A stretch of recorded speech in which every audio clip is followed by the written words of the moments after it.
नमस्कार दोस्तों, education power के इस प्लेटफॉर्म पर स्वागत है आप सभी का। आज है 2 जनवरी 2021 और हम डिस्कस करेंगे कुछ इंपॉर्टेंट करंट अफेयर्स को।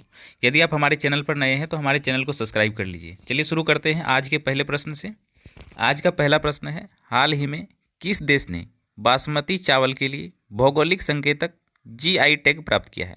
ऑप्शन है पाकिस्तान, भारत, अफगानिस्तान, श्रीलंका। इसका आंसर हो जाएगा ऑप्शन फर्स्ट यानी पाकिस्तान। तो हाल ही में पाकिस्तान वो देश है जिसने बासमती चावल के लिए भौगोलिक संकेतक यानी GI टैग प्राप्त किया है। अब इसके संदर्भ में कुछ मुख्य बातें हम लोग देख लेते हैं। कुछ मुख्य बातें इस प्रकार है, हाल ही में पाकिस्तान ने अपने देश के बासमती चावल के लिए भौगोलिक संकेतक GI टैग प्राप्त किया है।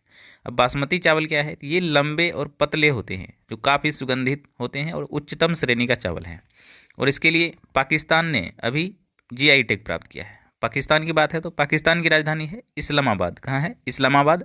और पाकिस्तान के प्रधानमंत्री का नाम है इमरान खान। पाकिस्तान के राष्ट्रपति का नाम है आरिफ अलवी, और वहाँ मुद्रा जो चलता है रुपया चलता है। तो इतनी सी बात आप लोग इसके संदर्भ में ध्यान में रखिए।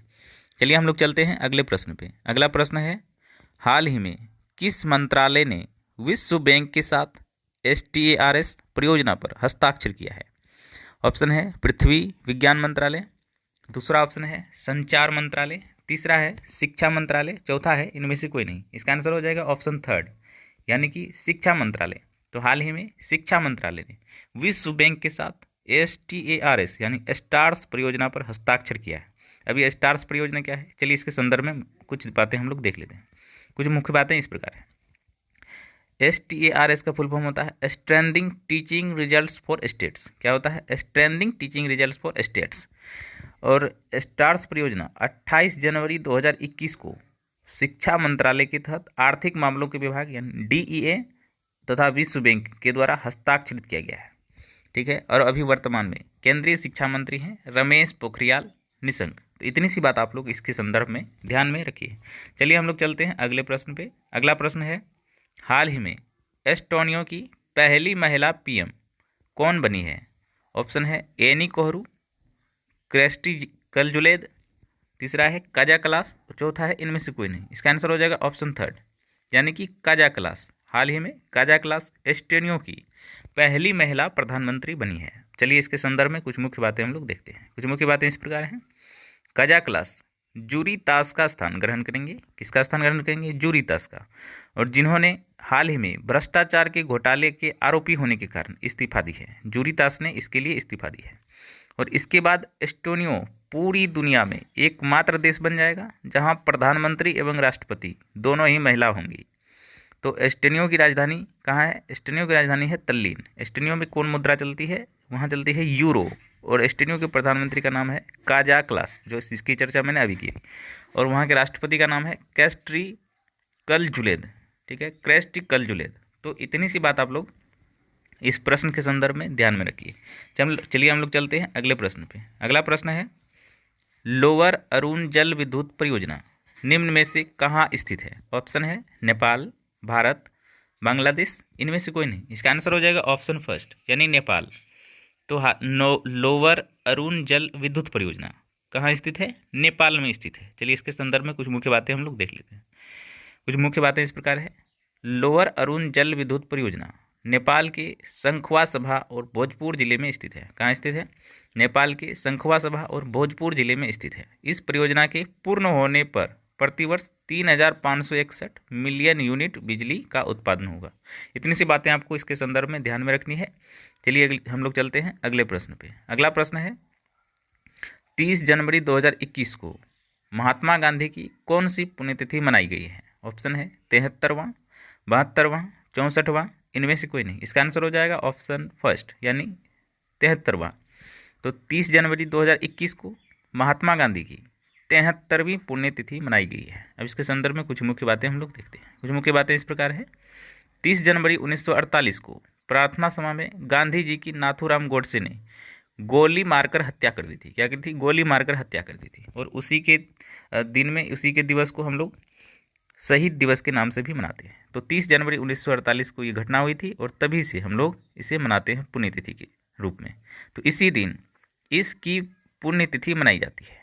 उसकी पुण्यतिथि को शहीद दिवस के नाम से मनाया जाता है और इस वर्ष 73वें पुण्यतिथि मनाई गई है। तो इतनी सी बात आप लोगों को इस प्रश्न के संदर्भ में ध्यान में रखनी है। चलिए हम लोग चलते हैं अगले प्रश्न पे।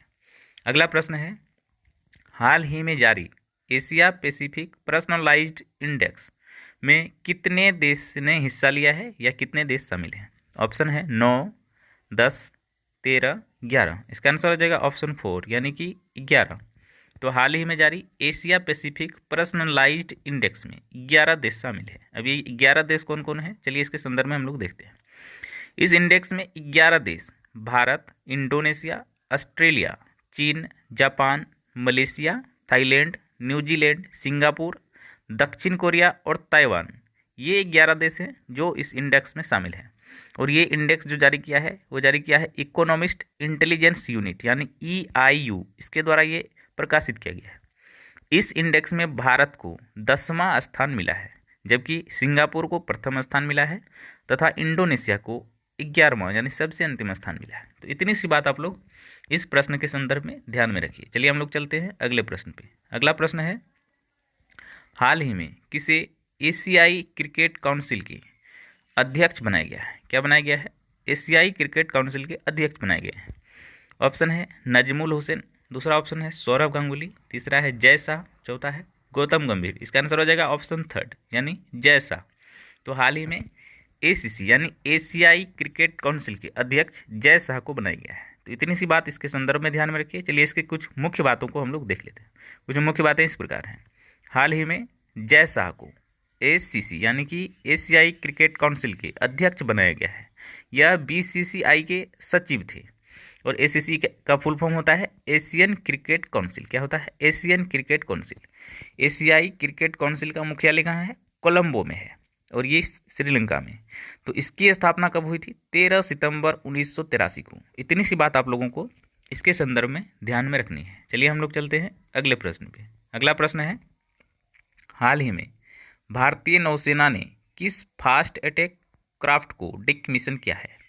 ऑप्शन है INFAC T81, INFAC T83, INFAC T87, INFAC T94। इसका आंसर हो जाएगा ऑप्शन 1 यानी कि T81। तो हाल ही में भारतीय नौसेना ने INFAC T81 एयरक्राफ्ट को क्या किया है? फास्ट अटैक क्राफ्ट को डिकमिशन किया है।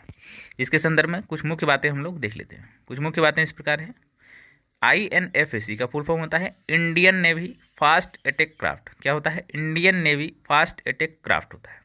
और अभी हाल ही में INFAC T81 M super Dvora M के वर्ग के भारतीय नौसेना के फास्ट अटैक क्राफ्ट हैं। क्या है? M सुपर डिमोरा M के वर्ग के ये फास्ट अटैक क्राफ्ट हैं। और हाल ही में 28 जनवरी 2021 को मुंबई के नेवल डॉकयार्ड में डिकमिशन किया गया है और इसकी विस्थापन क्षमता 60 टन है। कितनी है? 60 टन। तो इतनी सी बात आप लोग इसके संदर्भ में ध्यान में रखिए। चलिए हम लोग चलते हैं अगले प्रश्न पे। अगला प्रश्न है, हाल ही में प्रबुद्ध भारत की कौन सी वर्षगांठ मनाई गई है? ऑप्शन है 125वीं, 127वीं, 129वीं, 134वीं। इसका आंसर हो जाएगा ऑप्शन 1 यानी 125वीं। हाल ही में प्रबुद्ध भारत की 125वीं वर्षगांठ मनाई गई है। अब इसके संदर्भ में कुछ मुख्य बातें हम लोग देखते हैं। प्रबुद्ध भारत रामकृष्ण ओडेर की अंग्रेजी भाषा की एक मासिक पत्रिका है। क्या है? अंग्रेजी भाषा की एक मासिक पत्रिका है। इसका प्रकाशन 1896 में शुरू हुआ था।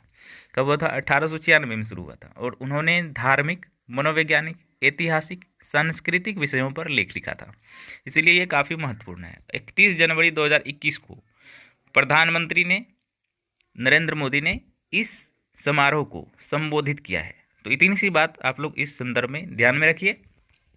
आज के करंट अफेयर सीरीज का प्रश्न समाप्त होता है। मिलेंगे अगले सीरीज में आप सभी से। जय हिंद, जय भारत।